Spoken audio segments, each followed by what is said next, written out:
সালের 28 অক্টোবর লগিবইটা হিংস্র তাণ্ডবের কাছে বাংলাদেশ সেদিন পথ হারিয়েছিল। ঢাকা সহ বাংলাদেশের বিভিন্ন জায়গায় 39 জন বনি আদমকে নিষ্ঠুরভাবে সেদিন লগিবইটা দিয়ে হত্যা করা হয়েছিল। লাশের পর সেদিন বিকৃত নৃত্য করা হয়েছিল।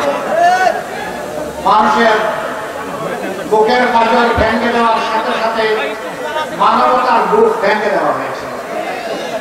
সেই দিন বাংলাদেশ পথ হারিয়েছিল।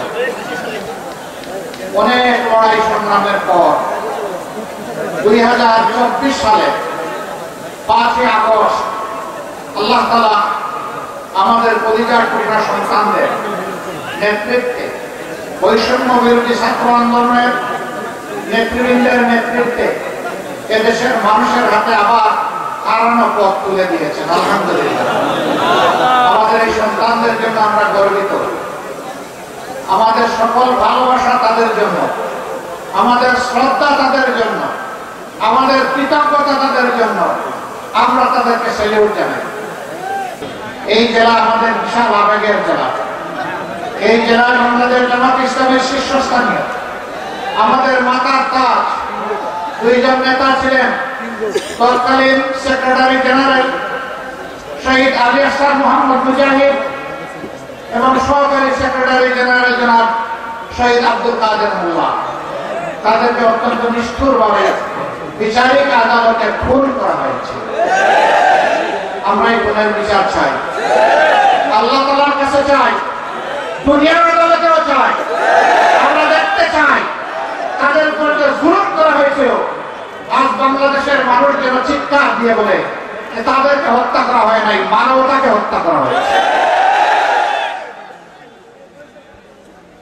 সংগ্রামী ফরিদপুরবাসী,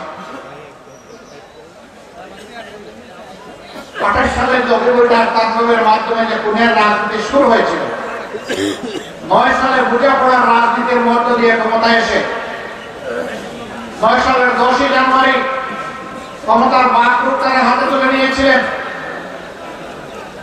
তারপরের মাসে 25 এবং 26 ফেব্রুয়ারি ঢাকার পিলখানায় বিডিআর সদর দপ্তরে 57 জন কমিটেড, চৌকস, দেশপ্রেমিক সেনা অফিসারকে নিষ্ঠুরভাবে হত্যা করা হয়েছিল।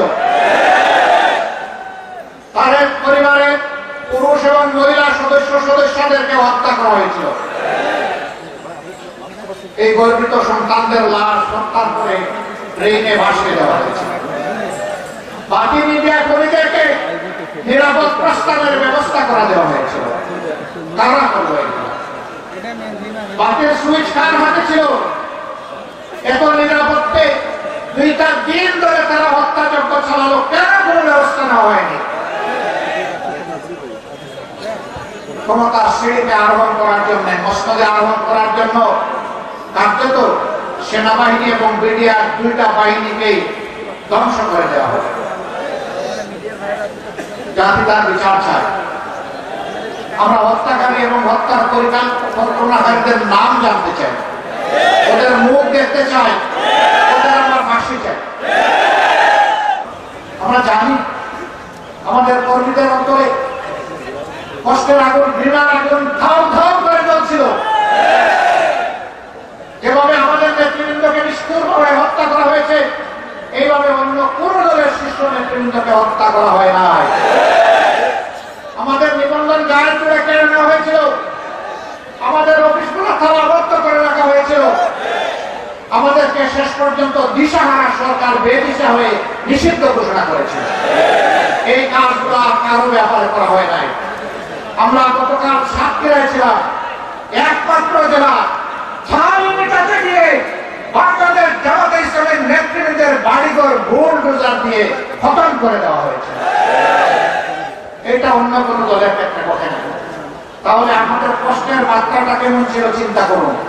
কিন্তু আমরা বলেছি না, আল্লাহ তাআলা একটা ইতিবাচক পরিবর্তন এনে দিয়েছেন।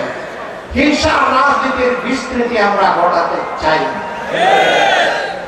আমরা চাই প্রিয় দেশ শান্তি শৃঙ্খলার দিকে ফিরে আসুক, মর্যাদার সাথে মাথা উঁচু করে দাঁড়াক। শাসন ক্ষমতায় যারা থাকবেন তারা যেন আল্লাহ এবং জনগণের কাছে দায়বদ্ধ থাকে এমন একটা দেশ আমরা চাই। আমাদের সন্তানদের স্লোগান ছিল, বুকের ভিতর তুমুল ঝড়, বুক পেতেছি গুলি কর। তাদের সেই তুমুল ঝড়টা কি ছিল? তাদের তুমুল ঝড় ছিল, তারা ছিল চরম বৈষম্যের শিকার। সেখানে ছিল মেরিট জেনোসাইড, তাদের মেধাকে হত্যা করা হয়েছিল। এই সরকার মেধার স্বীকৃতি দেয়নি, মেরিটোক্রেসিকে পরাজিত করে পলিটোক্রেসিকে তারা বিজয়ী করেছিল। তারা পলিটিক্স এবং আওয়ামী পলিটিক্সের বাইরে যেতে পারে না। সম্মানিত ভাইরা, আমাদের সন্তানদের সেই বুক চিতিয়ে গুলি দেওয়া দৃশ্যকে আমরা ভুলে যাব না। তাদের প্রতি আজীবন আমরা সম্মান প্রদর্শন করব।